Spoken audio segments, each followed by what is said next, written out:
नमस्कार। मुझे जो विषय दिया गया है, लोक में स्त्री, जब ये विषय मेरे सामने आया तो एक बड़ी दिलचस्प बात पर ध्यान गया। कुछ शब्द हैं जो स से शुरू होते हैं। संबद्ध, संवेदनशील, सुरुचि, संगीत, साहित्य, संगत, सहयोग, सहभागिता, समर्पण, संजीवनी, सौभाग्य, संयुक्त, संवाद, संपन्न, समृद्ध, सृष्टि, सुख और स्त्री। क्या ये एक संयोग है? मुझे नहीं मालूम और मैंने बहुत प्रयास किया, लेकिन स से शुरू होने वाला कोई कड़वा शब्द, कोई विरोधी, संघर्षमय कोई ऐसा शब्द मुझे नहीं मिल रहा था। तो आज जब हम बात करने जा रहे हैं लोक में स्त्री की, तो मैं शुरू करती हूँ लोक से ही। आप लोगों में से जो दिखाई दे रहे हैं लोग, मुझे जो नाम दिखाई दे रहे हैं वो सब मुझसे परिचित हैं और सभी जानते हैं कि लोक मेरा बड़ा प्रिय विषय रहा है। लोक शब्द के साथ थोड़ी गड़बड़ी ये है कि अक्सर जब हम आज के ज़माने में उत्तर आधुनिक और उत्तर आधुनिक समय में जब लोक की बात करते हैं तो लोगों को वो थोड़ा सा अजीब लगता है, या फिर वो एक फैशन स्टेटमेंट की तरह से होता है और लोक को पश्चिमी फोक के तरह से, फोक के समानांतर मान लिया जाता है कि लोक का अनुवाद फोक है। लेकिन फोक, जिस अर्थ में फोक का प्रयोग किया जाता है, लोक उससे काफ़ी अलग है। पश्चिम में फोक का प्रयोग जब करते हैं तो उसमें एक खोई हुई सभ्यता, एक आदिम विलुप्त हो रही सभ्यता, जिसके गीतों को, जिसकी कथाओं को, जिसकी सभ्यताओं को संग्रहित करना एक बहुत बड़ा काम माना जाता है। लेकिन हमारे यहाँ जो लोक की संकल्पना है भारत में, भारतीय वैदिक साहित्य से लेकर के और ज्ञान के साहित्य में लोक पूरे ब्रह्मांड में व्याप्त है। जो एक परिकल्पना है स्वर्ग, मर्त्य और पाताल की, ये पूरे ब्रह्मांड को, आकाश, पृथ्वी, पूरे वायुमंडल को, सबको ये अपने में समेटे हुए है। तो लोक के साथ ही एक व्यापकता का शब्द सहज ही जुड़ जाता है। तो भारतीय संदर्भ में जब हम लोक की बात करते हैं तो लोक के साथ मनुष्य की, सिर्फ स्त्री की बात नहीं है, मनुष्य की जो आंतरिक संवेदनशीलता है और आत्माभिव्यक्ति की जो ललक है वो जुड़ी हुई है।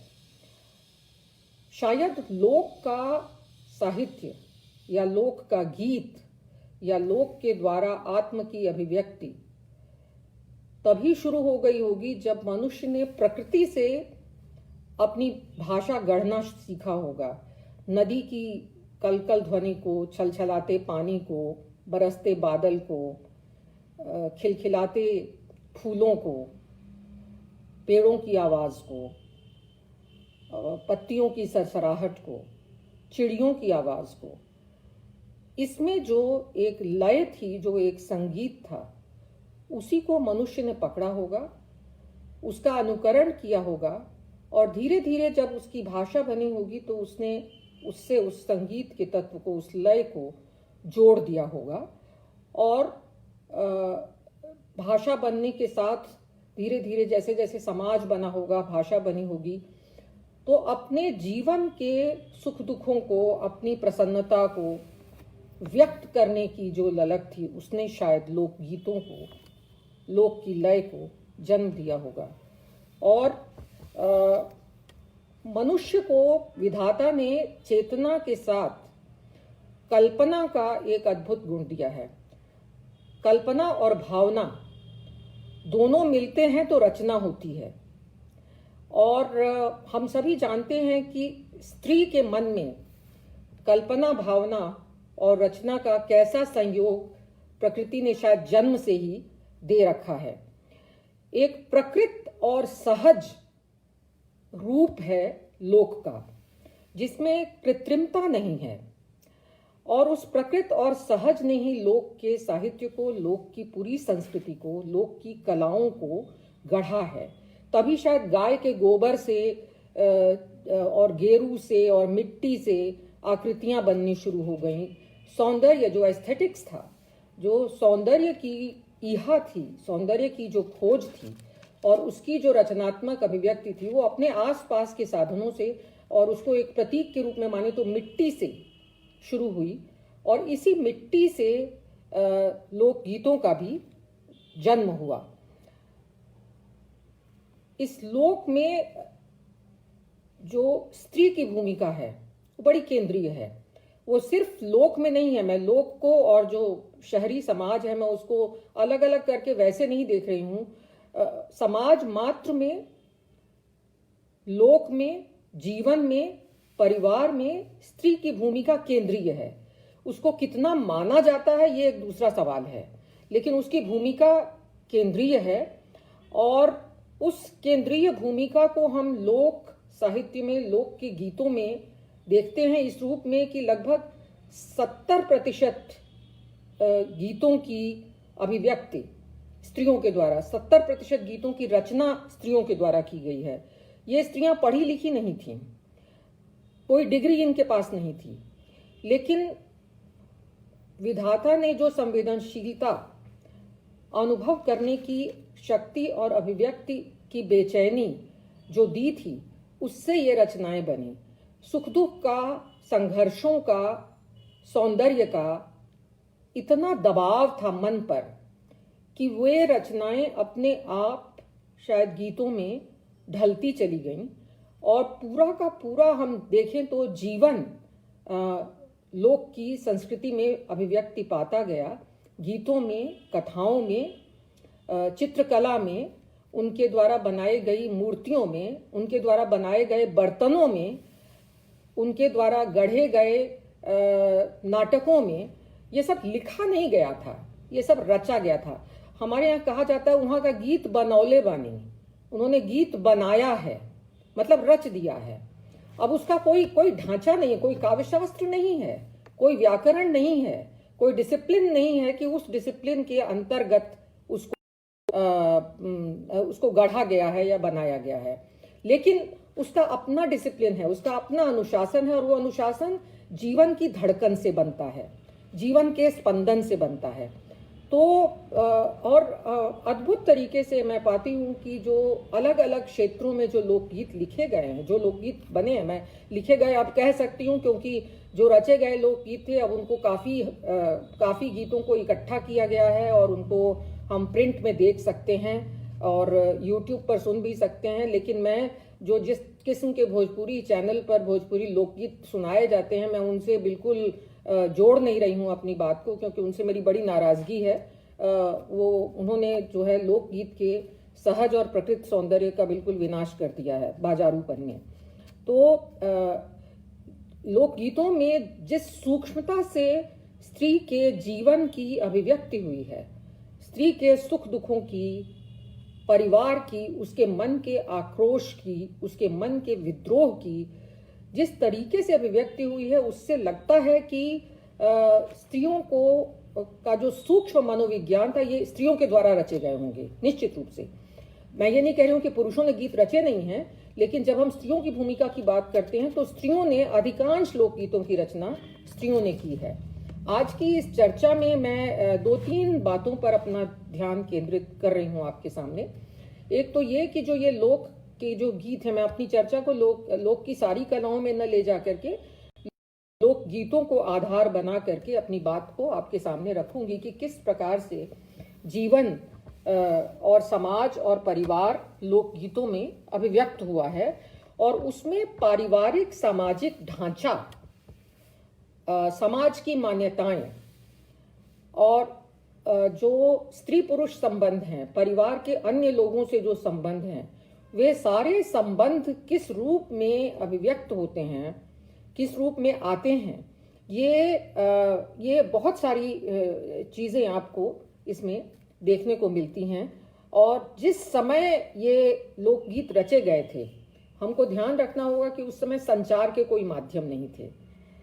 स्त्रियां जो हैं वो अकेले पड़ जाती थीं। उनको वे अगर पति चला गया है कमाने के लिए बाहर, और अक्सर लोकगीतों में आता है कि पति जो है वो चले गए हैं, मोरंग चले गए हैं। नेपाल में मोरंग जगह होती थी, मोरंग चले गए, या कलकत्ता चले गए, या पूरब देश चले गए, या विदेश, उसको विदेश कहा गया, विदेशिया पूरी एक संस्कृति बन गई, तो चले गए हैं और वो एक लंबे समय तक आते नहीं हैं। तो वो जो एक समय है जिसमें वो अपनी बात, और मायके तक जाना आसान नहीं है, खास करके पहाड़ी इलाकों में बिल्कुल आसान नहीं है। उस समय भी यात्रा के साधन नहीं थे, तो इसलिए माँ नहीं मिल रही है, मायका नहीं है, कोई सखी सहेली नहीं है जिससे वो अपने मन की बात कह सकें। ससुराल में सास और ननद जो हैं वो पारंपरिक रूप से किस प्रकार की यातनाएं दे रही हैं, अपने सारे दायित्व निभाने पड़ रहे हैं, श्रम करना पड़ रहा है, पूरे पारिवारिक सामाजिक ढांचे में अपनी भूमिका को निभाना पड़ रहा है। ये सारी बातें लोक के इन गीतों में अभिव्यक्त होती हैं और इनका उल्लेख मिलता है। और ये एक ऐसा विषय है कि जिसको मैं सीमित करके एक सीमित समय में इस पर बातचीत करना बड़ा एक चुनौतीपूर्ण काम है, लेकिन मैं पूरा प्रयास करूंगी अपनी बात को आपके सामने रख सकूं। और लोकगीत हैं उसकी इतनी उसमें विविधता है कि, और ज़्यादातर लोग समझते हैं कि ये संस्कारों के हैं, विवाह के लोकगीत हैं, जनेऊ के हैं, लड़के के विवाह के हैं, बन्नी बनना है, और बस वहाँ पर समाप्त मान लेते हैं। ऐसा नहीं है। लोकगीत पूरे जीवन में व्याप्त हैं। श्रम से संबंधित लोकगीत हैं, व्रत पूजा से संबंधित लोकगीत हैं, मनुष्य के जीवन से संबंधित बहुत से लोकगीत हैं। और जो पूरी हमारी कृषि संस्कृति है, उस कृषि संस्कृति में रोपनी, सोहनी और जो ऋतुएं आती हैं, जितनी ऋतुएं आती हैं, उन ऋतुओं से, वर्षा से, चैत्र संबंधित लोकगीत हैं।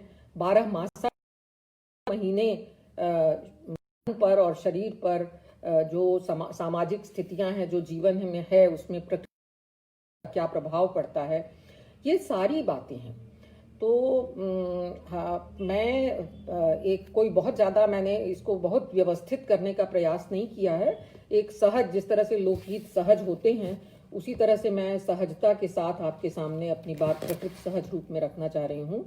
और मैं बात अपनी शुरू करूँगी जतसारी। हाँ, मैं बात कर रही थी जतसारी की।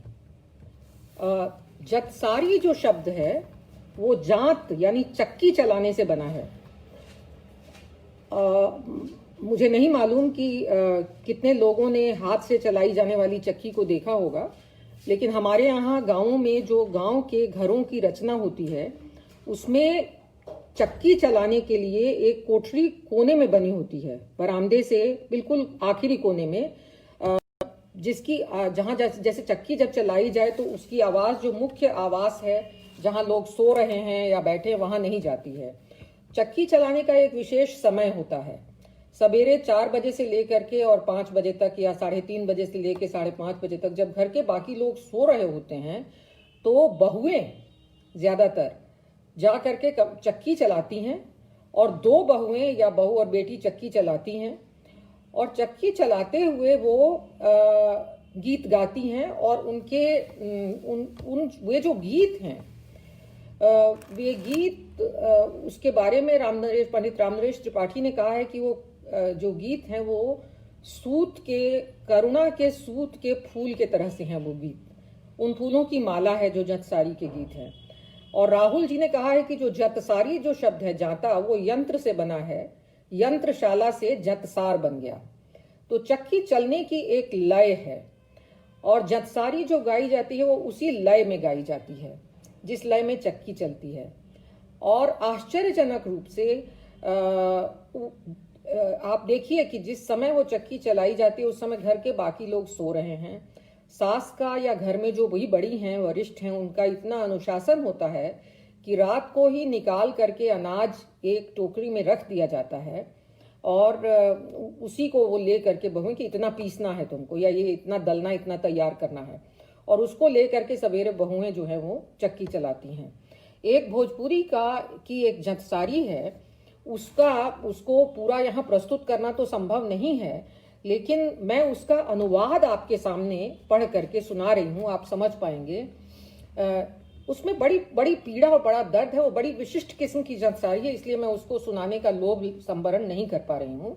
उसमें स्त्री जो है वो कह रही है, सबके लिए पूड़ियाँ बनाई पकाई और कुंवर के लिए खीर बनाई, यह रसोई मेरे लिए विष के समान हो गई, मेरे कुंवर विदेश चले गए। कुंवर यहाँ पर मतलब पति।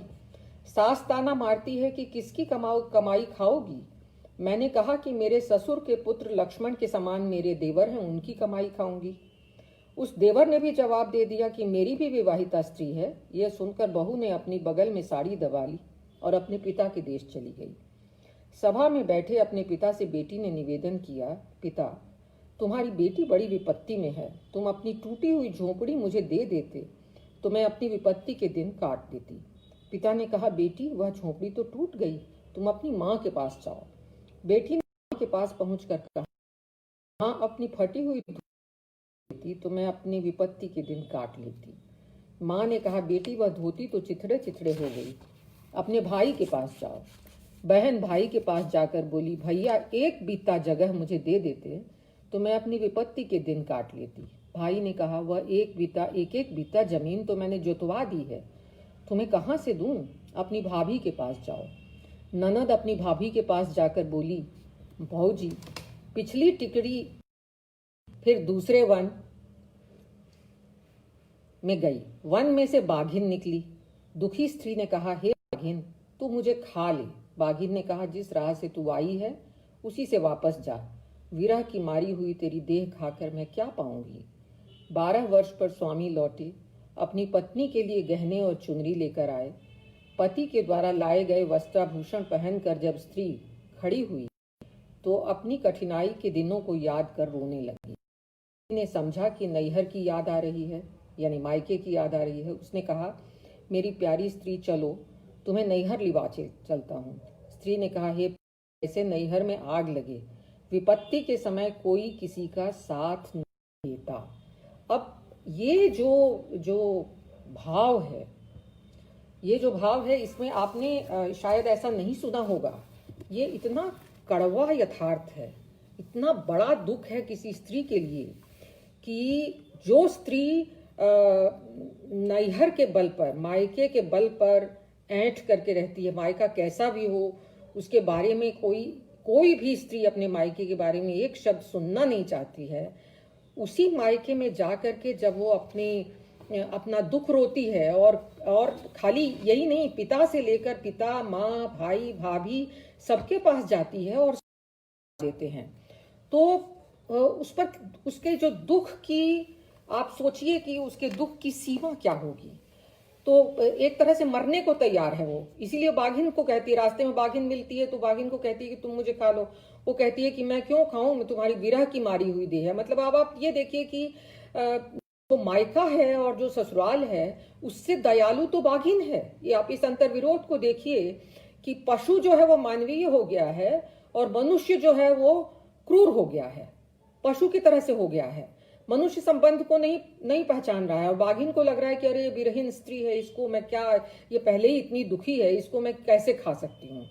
तो इस इतनी गहरी बात को किसी स्त्री ने अपने दुख से, जिसने रचा होगा, जिस भी स्त्री ने, उसके साथ शायद ऐसी घटना घटी होगी जिसने ऐसी बात कह दी।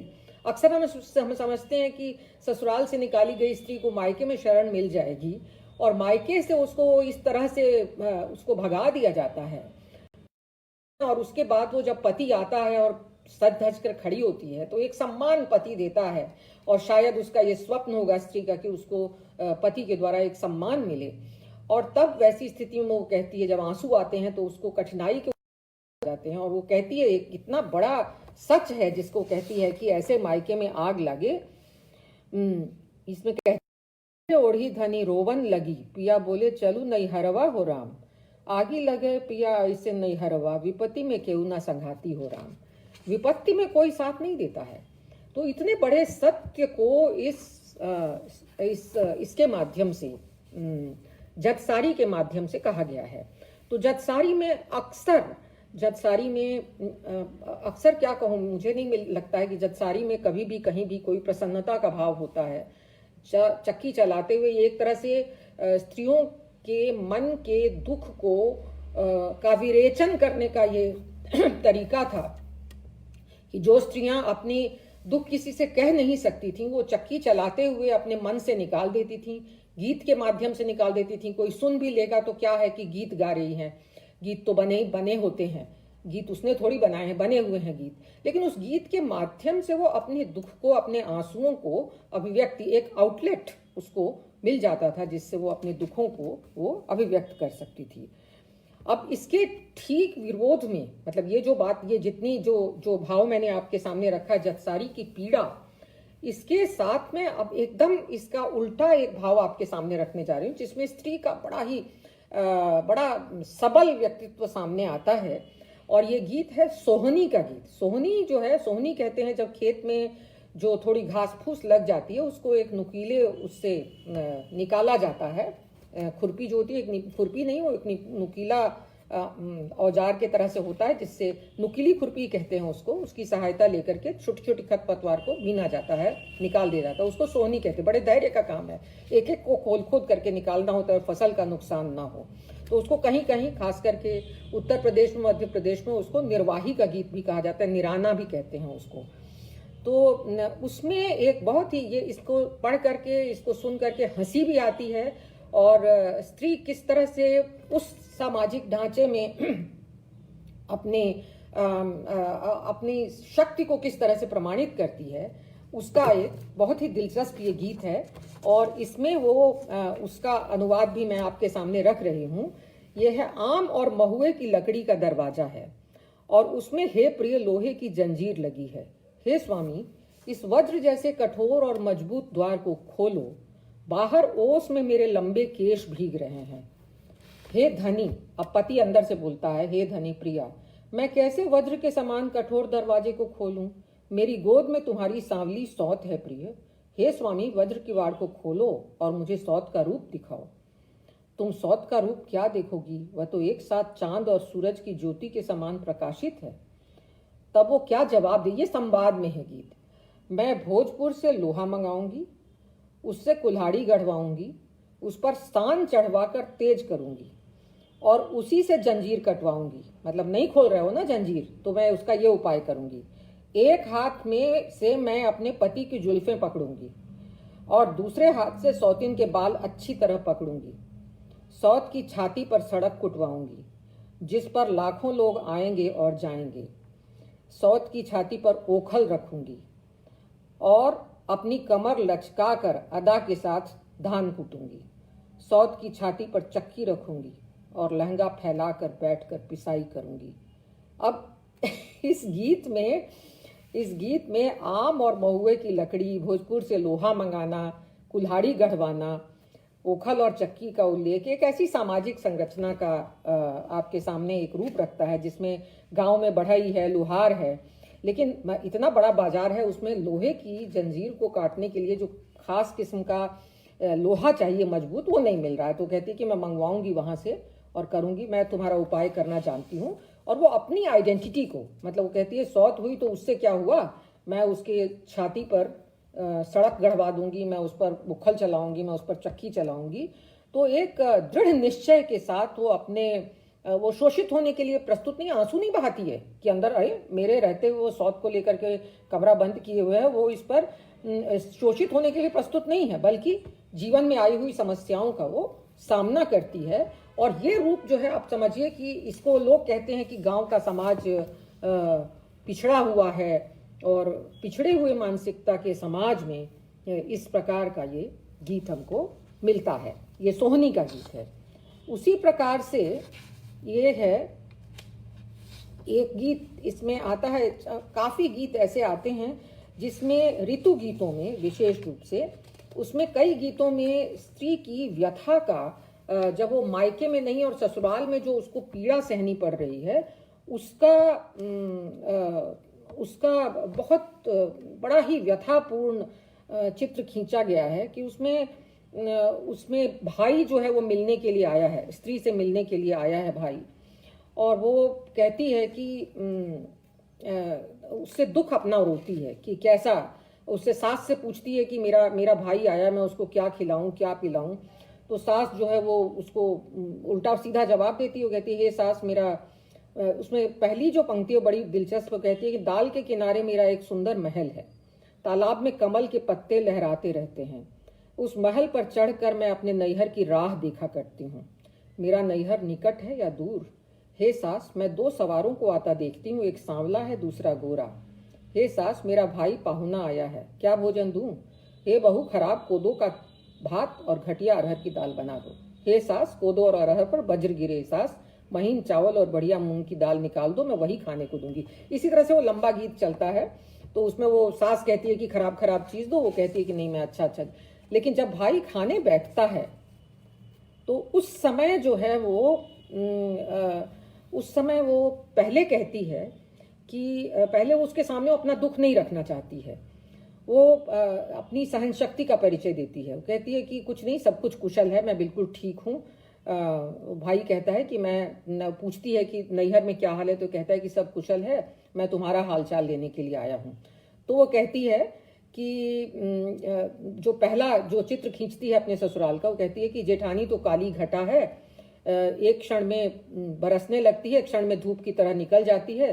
देवरानी कोने की बिल्ली है, कभी बाहर निकल जाती है, कभी वहीं बैठी रहती है। लेकिन अपने बारे में जब अचानक अपने बारे में उसका ध्यान जाता है तो उसका दुख फूट पड़ता है, वो रोक नहीं पाती है अपने आप को। कहती है भाई मेरा सिर देखो, मेरे केश जैसे कुतिया की पूंछ की तरह मेरी चोटी हो गई है, मेरी पीठ देखो जैसे धोबी का पाट है, मेरे कपड़े देखो जैसे सावन की घटा हूँ। 9 मन कूटती हूँ, 9 मन पीसती हूँ, 9 मन की रसोई करती हूँ, सबके खा चुकने के बाद जो टिकरी बचती है वही मेरा आहार है, उसमें से भी कुत्ते बिल्ली को टुकड़े देने पड़ते हैं। हे भाई ये दुख मेरे बाबा के सामने, यहाँ पर है गीत का जो मर्म है जिसको मैं आपको लाना चाह रही हूँ, वो ये है, गीत का मर्म है ये कि वो कह रही है कि हे भाई यह दुख मेरे बाबा के सामने मत कहना, वे सभा में बैठे हुए मूर्छित हो जाएंगे। हे भाई ये दुख माँ से भी मत कहना, वो छाती फाड़कर मर जाएगी। हे भाई ये दुख मेरी भौजी से भी मत कहना, वो कोठरी में बैठकर ठट्ठा मारेगी, मेरा उपहास बनाएगी। हे भाई यह दुख की भारी गठरी को बांधे रखना और जहाँ खोलोगे वहीं पर खोलकर रो देना। ऐसे करके ये गीत समाप्त हो जाता है। तो इस तरह से स्त्री की व्यथा का, और ये सिर्फ ऐसा नहीं है कि भोजपुरी और अवधी में ही मिलता है, ये पहाड़ों में कुमाऊनी और गढ़वाली के गीतों के भी मैं उदाहरण दूंगी आपको।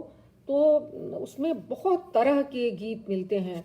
जैसे अब इसमें एक 12 मासा है जिसमें पति दूर है, और ये बात बार बार आती है कि पति, ये एक उस समय की जो आर्थिक व्यवस्था थी कि जिसमें जवान है, पति जवान है, युवा है, शादी हुई है, घर पर पत्नी को छोड़ दिया है, कमाने के लिए चला गया है, क्योंकि जो जवान आदमी वही कमा सकता है। तो पीछे से घर बार देखना, सारे काम करना, सारी जिम्मेवारी निभाना, ये सब स्त्री का काम है। तो इसमें ये 12 महीनों का वर्णन है। मैं छोटा सा उदाहरण आपके सामने दे रही हूँ। इसमें वो कहती है, अवधि का है ये, तो वो कहती है लागे मसवा आषाढ़ भरिगे नदिया और नार, कहेंगे सतीव दिन के गाढ़ बे ननद के बीरवा, कहेंगे रातिव दिन के गाढ़ बे ननद के। हाँ, तो मैं 12 मासा की बात कर रही थी। इसमें जो एक लाइन है उसकी ओर मैं उल्लेख करना चाह रही हूँ। उसमें कहती है कि आषाढ़ मास शुरू हो गया है, नदी और नाले पानी से भर गए हैं, लेकिन ननद के भाई रात और दिन दोनों को मेरे लिए कठिन बना गए हैं। अब देखिए, कह रही है कि रात और दिन दोनों को कठिन बना गए हैं। सावा और कोदो के बोने की यह ऋतु है और घर पर हल नाधने वाला कोई नहीं है। नंदी के भैया के बिना मैं अकेली आंगन में बैठी सोच रही हूँ, चिंता में पड़ी हूँ। अब इसके बाद फिर उसकी तमाम पूरी वो 12 मास का सारा वर्णन किया गया है उसमें कि इस तरीके से हो रहा है, ये हो रहा है और मैं नहीं कर पा रही हूँ, ये कहती है वो। इसके बाद आता है इसके बाद है एक यही नहीं, दुखों की ही बात नहीं है, लोकगीतों में बड़ी प्यारी प्यारी भावनाएं भी व्यक्त हुई हैं। इसमें एक बहुत ही चैता जो गाया जाता है, चैत्र ऋतु, वसंत और होली के बाद जो ऋतुओं में जो परिवर्तन होता है, अभी ऋतु गीतों की ही बात मैं कर रही थी, जैसे 12 मासा की बात की है, तो ऋतु गीतों में चैता जो है वो चैत्र मास में रामनवमी के दिन से पहला चैता उठाया जाता है। और ये जो महीना है ये खेती बाड़ी के हिसाब से बड़ा अच्छा महीना है। इस समय काफ़ी थोड़ा सा आराम से होता है, मतलब गेहूं की फसल लगभग तैयार हो चुकी होती है, काटने का समय आ रहा होता है, लेकिन कटनी और तैयारी के बीच का जो समय है इसमें ये खूब इत्मीनान से, कई जगह गेहूं कट भी चुकता है, तो उसमें ये गीत गाए जाते हैं और लोग रात रात भर बैठते हैं। रात रात भर टोलियों में मुकाबला भी होता है चैता गाने का, और वो झाल के साथ गाया जाता है चैता। और चैता का जो भाव है वो बड़ा रोमांटिक भाव है, बहुत खूबसूरत भाव है, प्रेम का भाव है। और इतना मतलब आप सोचिए कि कई बार जब मैं पढ़ती हूँ चैता या सुनती हूँ चैता, तो मुझे लगता है कि कालिदास की कविता का जो प्रेम और सौंदर्य है उसको अभिव्यक्त करने की क्षमता चैता के गीतों में है। तो इसमें एक चैता है जिसको कहा जा रहा है, महुआ चुवई रस गगरिया हो राम चैता की रतिया, गम गम गम के निबिया के फुलवा, अमवा की डारी लागी टिकुरवा हो रामा चैता की रतिया। अब इसका अनुवाद आपके सामने रख रही हूं मैं कि चैत्र के महीने में प्रकृति फल फूल रस से लदी होती है। गंध रस को स्पर्श कर बहने वाली हवा में एक मादकता होती है जो मनुष्य के मन में जीवन के प्रति आनंद और भोग की कामनाओं को जगाती है। चैता गीतों में इन्हीं भावों की अभिव्यक्ति एक विशिष्ट लय में की जाती है। अब यहाँ ये जो गीत है इसमें मजबूरी देखिए कि इसमें पति और पत्नी हैं। पति को खेत में फसल की रक्षा करने के लिए जाना है, क्योंकि गेहूं फसल तैयार है, जानवर न खा जाए। आपको पूस की रात कहानी याद होगी। और पत्नी घर पर अकेली है, लेकिन पूस की रात वाली ट्रेजेडी यहाँ नहीं है, यहाँ बिल्कुल अलग भाव है। महुआ रस की गागर बनकर रात, कितना सुंदर ये गीत है, इसको मैं आपके सामने प्रस्तुत कर रही हूँ उसका अनुवाद। महुआ रस की गागर बनकर रात भर टपकता है, नीम के फूलों की गंध हवा को सुगंधित बना रही है, आम की डालियों पर टिकोले लग गए हैं। हे रामा चैत की ये रातें, हवाएं झुरझुराते हुए बह रही हैं। इन हवाओं की गति बांस की घनी बंसवारियों को जब छूती है तो वे एक दूसरे से टकराते हुए मच मच की आवाज़ करती हैं। चैत की ये रातें हो रामा। इस ऋतु में ऐसी रातों में श्यामा सुंदरी आंगन में सो रही है और उसका प्रिय कटी फसल से भरे खलिहान की रक्षा करने के लिए खलिहान में ही बिस्तर लगाकर सो रहा है। जब खलिहान में चादर उड़ती है, ध्यान दीजिए, जब खलिहान में चादर उड़ती है तो आंगन में चुनरी उड़ती है। चैत की ये रातें हो रामा। जब दरवाजे की जंजीर बजती है और किवाड़ खड़कती है कि जरा दरवाज़ा खोल दो, हे रामा चैत की ये रातें। चुनरी और चादर में जरा मिलन करा दो, वक्ष और वक्षस्थल को मिल जाने दो, हे रामा ये चैत की रतियाँ। ये जो चैता जो है इसका प्रेम और सौंदर्य के गीतों में बहुत विशेष स्थान है। तो मैं आपके सामने जो है वो प्रेम का भाव, रोमांस का भाव, ऋतु का भाव, श्रम का, व्यथा का, ये सब मैं लाई हूँ। और एक स्त्री का और एक सबल रूप जो है वो मैं आपके सामने रखना चाह रही हूँ। ये अवधि का जाता गीत है, जिसमें ये होता है कि जो स्त्री है वो, उसके पीछे कोई मुगल पड़ गया है और वो कूट रही है, मतलब मुगल काल में लिखा गया होगा, ये उस समय बनाया गया होगा गीत, कि उसको गुस्सा आ रहा है कि वो क्यों मुझे इस तरह से छेड़ता है, और मेरा भाई आएगा, मेरा पिता आएगा, इसकी कैसे हिम्मत होगी ये, तो ये मुझे क्यों छेड़ता है। तब तक मुगल का जो छोकरा है वो उसको ले जाता है उठा करके और कैद में बंद कर देता है। कैद में जब बंद करता है तो वो कहती है कि मुझे तुम छोड़ दो, और वो अपने पति को बुलाती है। तो सब आते हैं और वो उसको पैसा देने की कोशिश करते हैं कि लो ये पैसे ले लो और तुम छोड़ दो, और वो कहता है कि मैं नहीं, सुंदर को मैं ना, उसका लड़की का नाम सुंदर है, तो वो कहता है सुंदर को मैं ना छोड़ाऊं जैसे गले का हार, सुंदर बोली क्रोध कर कमर कटारी खींच, लेहू मोगल के छोकड़ा ये है गले का हार।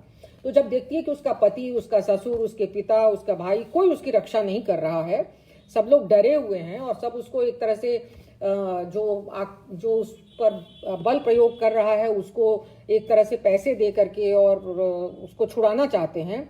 और तो कहती है उसको कि तुम मुझे गले का हार मान रहे हो तो ये लो, और वो अब कमर से कटारी खींचती है और कटारी निकालकर उसको मार देती है।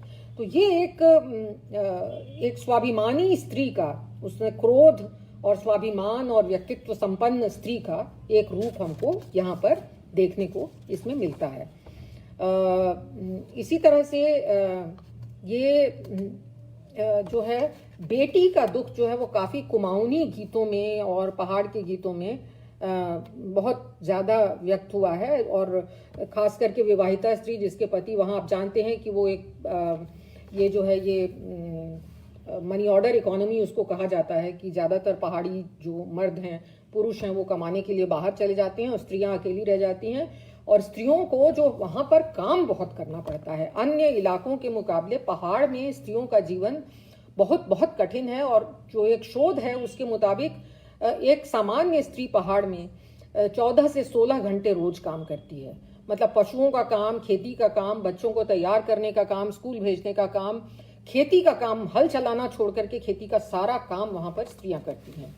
तो उसमें एक आता है, तो उसमें पति जब चला जाता है तो वो बहुत उसको क्रोध है इस बात से, और वो कहती है कि उसका दंड खोली घास काटियो ये छे एक बिट्टी, जब मैं जोग्यानी हूँ तब आए छुट्टी।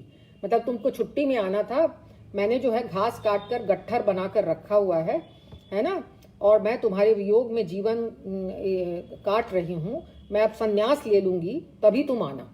मतलब 2 लाइनें हैं इसकी, छपेली कहते हैं। तो वो कहती है कि जब मैं संन्यास लूंगी तब तुम आना, तुमको आने में इतनी देर हो रही है कि तुम्हारे आने तक मैं संन्यास ले लूंगी। फिर वो अनमेल विवाह आदि पर भी बहुत ही एक बड़ा ही सुंदर एक गीत है उसमें, झोड़ा करके।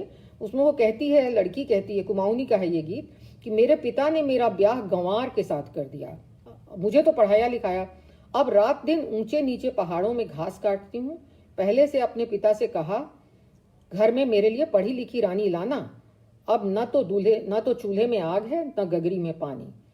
अनमेल विवाह सामाजिक संरचना में भाई बहन में अंतर होता है, इस बात को भी यहाँ पर गीतों में कहा गया है कि भाई को तो जो है वो सब कुछ मिल रहा है, उसको वो तो पढ़ा लिखा है, उसको घर में सब कुछ मिल रहा है, मुझे कोई हिस्सा नहीं मिल रहा है।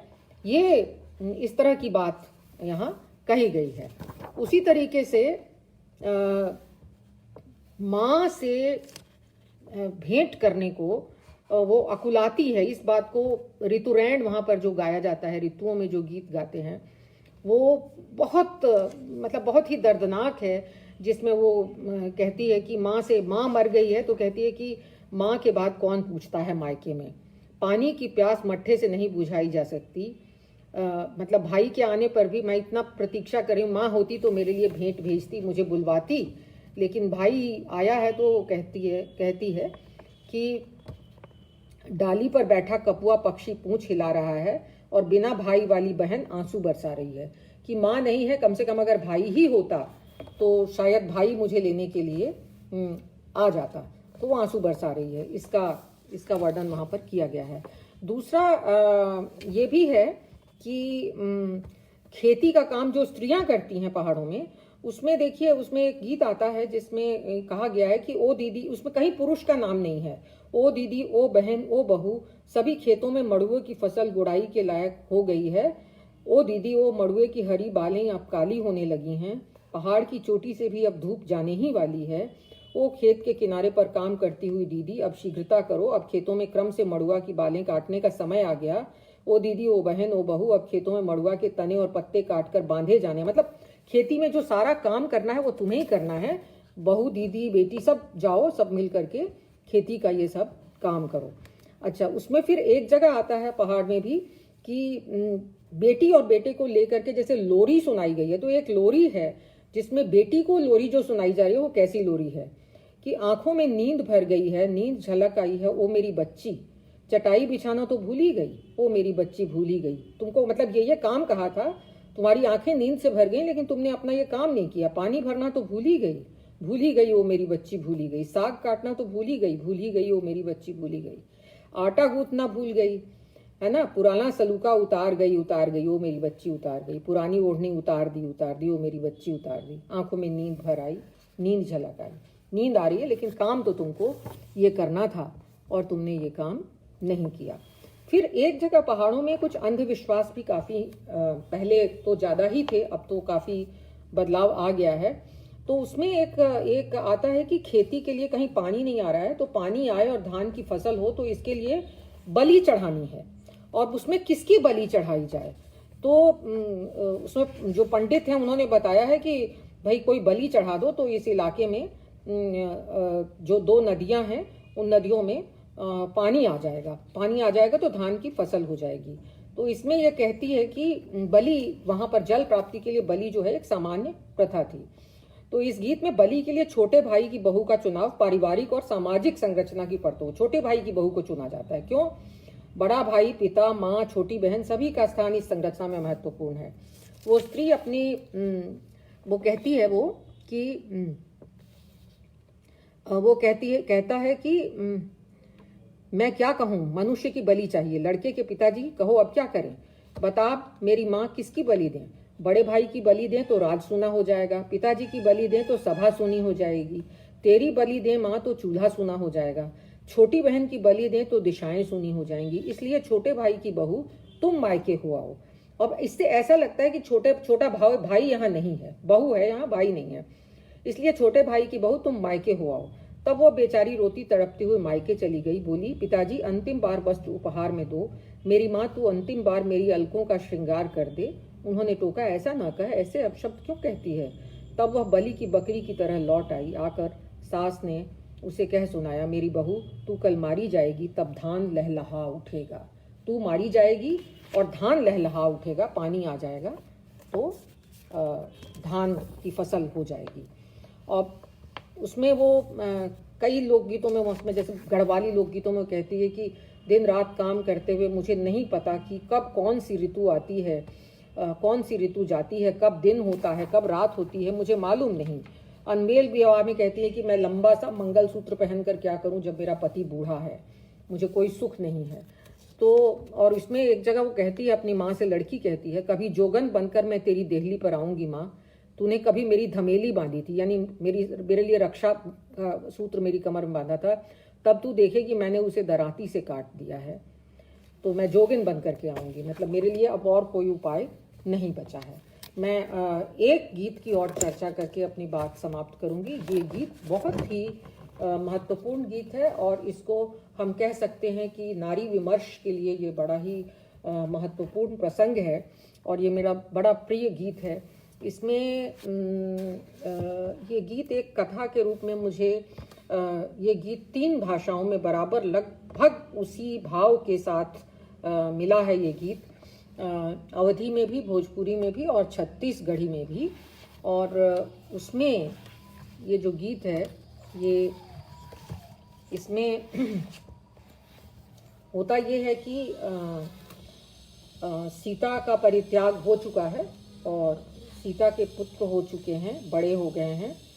और उसमें वो कहती हैं अब जब राम को अश्वमेध यज्ञ करना है तो कहा जाता है कि पत्नी की आवश्यकता है, पत्नी को बुलाओ। तो जब वो पत्नी को बुलाने के लिए वो सोचते हैं कि मेरे कहने से तो नहीं आएगी, लेकिन वशिष्ठ गुरु हैं तो उनके कहने से तो जरूर चली आएंगी। तो वशिष्ठ को भेजते हैं। जब वशिष्ठ को भेजते हैं तो सीता के पास क्या साधन है, वो तो वनवासिनी सीता है, आश्रम में रह रही हैं। तो वो पत्ते का दोना बना करके वो गुरु जी को, वशिष्ठ को का सम्मान करती हैं। पतवा के दोनों में बनाइन गंगा जल पानी, सीता धोवे लागी गुरु जी के चरण और मथवा चढ़ावे। यतनी अकेले सीता तोहरे तो बुद्धि के आ गरी, सीता किन तोरा हरा है ज्ञान राम बिसराये। सब के हाल गुरु जानी अजान बनी पूछो, गुरु अस के राम मोहि डाहिनी की कैसे चित मिली है। अगिया में राम मोहि डारिनी लाई भूंजी काढ़िनी, गुरु गुरु है गर्भ से निकारिनी तो कैसे चित मिली है। तुम्हारा कहब गुरु मानव परग पांच चलो गुरु, अब न अयोध्या के जाव और न विधि न मिलाए। कहती है कि पत्ते का दोना बनाकर उन्होंने गुरु का सम्मान किया, पानी दिया और गुरु के चरण धोए वशिष्ठ के और अपने माथे पर चढ़ाया। तो गुरु कहते हैं कि शिष्टाचार से तुम बुद्धि की आगर हो, किसने तुम्हारी मति हर ली है जो तुमने राम को भुला दिया है। तो जो जवाब वो देती हैं उसमें आप देखिए कि कैसा, उसमें वो चित्त की बात करती हैं। सीता वशिष्ठ के इस प्रश्न का जो उत्तर देती हैं वो स्त्री पुरुष संबंध के आधार पर टिप्पणी है। वे कहती हैं आप सब बातें जानते हुए भी अनजान बनकर पूछ रहे हैं। राम ने मुझे ऐसा कष्ट दिया है कि उनसे अब चित्त नहीं मिल सकता। अब देखिए, चित्त नहीं मिल सकता, ये संबंध है, इसमें अगर चित्त नहीं है तो फिर कुछ नहीं है। अगर पति पत्नी के संबंध में चित्त नहीं मिला तो फिर क्या हुआ, फिर तो कोई अर्थ ही नहीं है। तो कहती हैं कि आप सब बातें जानते हुए भी अनजान बनकर पूछ रहे हैं। राम ने मुझे ऐसा कष्ट दिया है कि उससे अब चित्त नहीं मिल सकता। राम ने मुझे आग में डालकर भून कर निकाला, जब मैं पूरे गर्भ से थी तो मुझे निष्कासन कर दिया मेरा। भला उनसे मेरा चित्त कैसे मिल सकता है। चित्त मिलने का आधार प्रेम और विश्वास है। राम ने सीता पर विश्वास न कर अग्नि परीक्षा और निष्कासन का दंड दिया। अब यहाँ पर देखिए, वाल्मीकि रामायण में और रामचरितमानस में और शिष्ट साहित्य में सीता का इस तरह से प्रतिकार नहीं दिखाई पड़ता है, लेकिन लोकमानस इस बात को बर्दाश्त नहीं कर सका कि हमारी सीता को ऐसे निकाल दिया। तो ये लोकगीत में रचना की गई और मैं आप जैसा आपसे कह रही हूँ कि 3 जगह पर मुझे मिला है, हो सकता है और भी जगहों पर यही गीत हो, तो जिसमें वो कहती हैं कि नहीं मैं नहीं जाऊंगी। अब जब कहते हैं वशिष्ठ के अयोध्या चलो तो कहती हैं कि आप तो गुरु हैं, मैं आपका कहा कैसे आपकी अवज्ञा नहीं कर सकती। तो मैं अयोध्या की दिशा में मैं 5 कदम चलूंगी और वापस आ जाती हैं वो। और वो कहती हैं कि अब मेरा चित्त न उनसे मिले और विधि न मिलाए, अब मेरा अयोध्या जाना संभव नहीं है और विधि न करे, ईश्वर न करे कि मेरी उनसे फिर दोबारा कभी मेरा उनसे मिलना हो। ये जो विद्रोह है, ये विद्रोह लोकगीत में मिलना ये लोकमानस ही कर सकता था, जिसको कोई चिंता नहीं, उसको कोई फर्क नहीं पड़ता वो राम है कि शिव हैं कि देवी हैं कि देवता हैं, उनके लिए वो साधारण मनुष्य हैं। लोकगीतों में शिव को भी हम हल चलाते हुए देखते हैं, पार्वती को खेत में जाकर देखते हुए चिंता करते हुए देखते हैं कि भांग और धतूरा लगा दिया है खेत में, अब क्या होगा, हमारा गुजारा कैसे होगा, कैसे आदमी से शादी हुई है। तो इस तरह की बिल्कुल जो देवता हैं, जो महान हैं, जो आदर्श हैं, उनके चरित्रों को भी बिल्कुल साधारण मनुष्य की तरह से लोक में उसका वर्णन किया गया है। और केंद्र में स्त्री है, लोक में स्त्री है, इसलिए सीता की बात मैंने की है। और एक और इसी गीत का और बढ़ा हुआ रूप मिलता है, जिसमें वो जब वशिष्ठ लौट जाते हैं तो फिर राम जो है वो दल बल के साथ जाते हैं सीता को लेने के लिए। और वही जैसे लोकगीतों में होता है, 1 वन पार किया, 2 वन पार किया, तो तीसरे वन में जब पहुंचे तो उन्होंने 2 बच्चों को खेलते हुए देखा। उन दोनों बच्चों से पूछा कि तुम कौन हो, तो वो बच्चे कहते हैं कि हमारे नाना का नाम जनक है और हमारी माँ का नाम सीता है और हम अपने पिता का नाम नहीं जानते हैं, बाप के नौवा न जानी। जब वो इतना सुनते हैं तो राम की आंखों से आंसू गिरने लगते हैं और वो पटका से अपने आंसू पोंछते हैं। तो सीता ने पाल पोस करके बड़ा कर दिया अपने बच्चों को, इतना सबल बना दिया, स्वतंत्र बना दिया कि वो किसी से भी लड़ सकते हैं और अपनी पहचान उनको दे दी।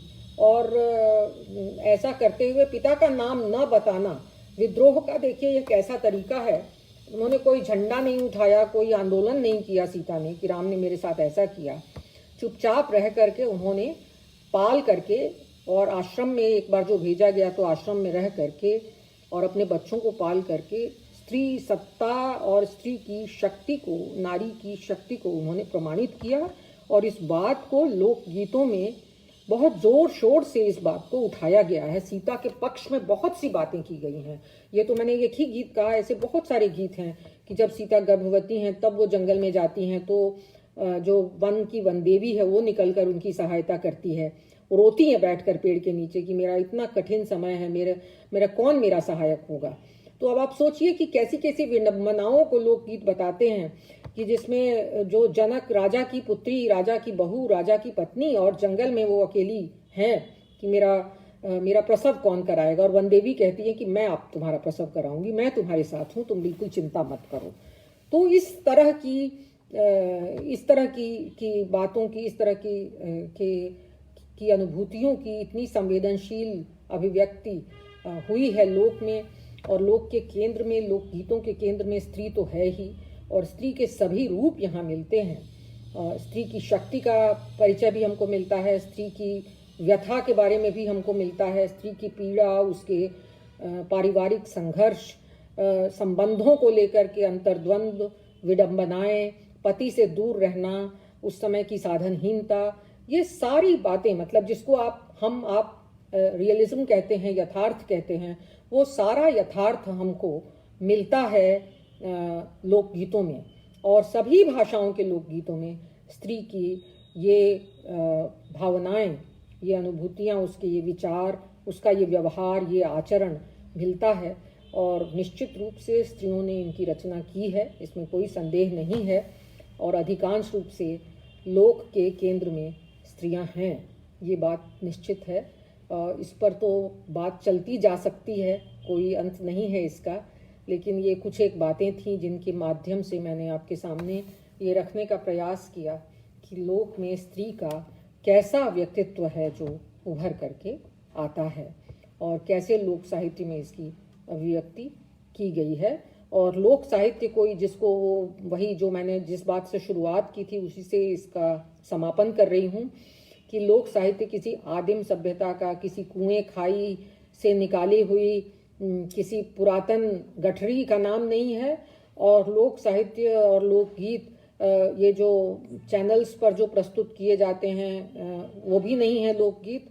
लोकगीत जो मूल रूप से जो हैं वो बहुत ही मार्मिक हैं, अपनी मार्मिकता, संवेदनशीलता और अपनी बनावट में, भाषा के अपने तेवर में और अपने मिजाज में, टेम्परामेंट में, वे लोकगीत किसी भी शिष्ट साहित्य की मार्मिकता और अनुभूति प्रवणता से वो टक्कर लेने में समर्थ हैं। इतनी सामर्थ्य इन लोकगीतों में है जिन्हें केवल अनुभूति के प्रबल वेग में और प्रकृति की सहज उन्मुक्त लय के सहारे, जिनको और भाव की लय के सहारे, भाव की क्या लय होगी उसके सहारे, जो वहाँ पर वाद्य थे उनके सहारे उसको पकड़ा गया है और उसको व्यक्त किया गया है।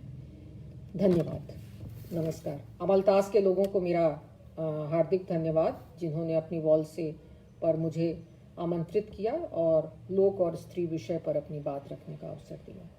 धन्यवाद।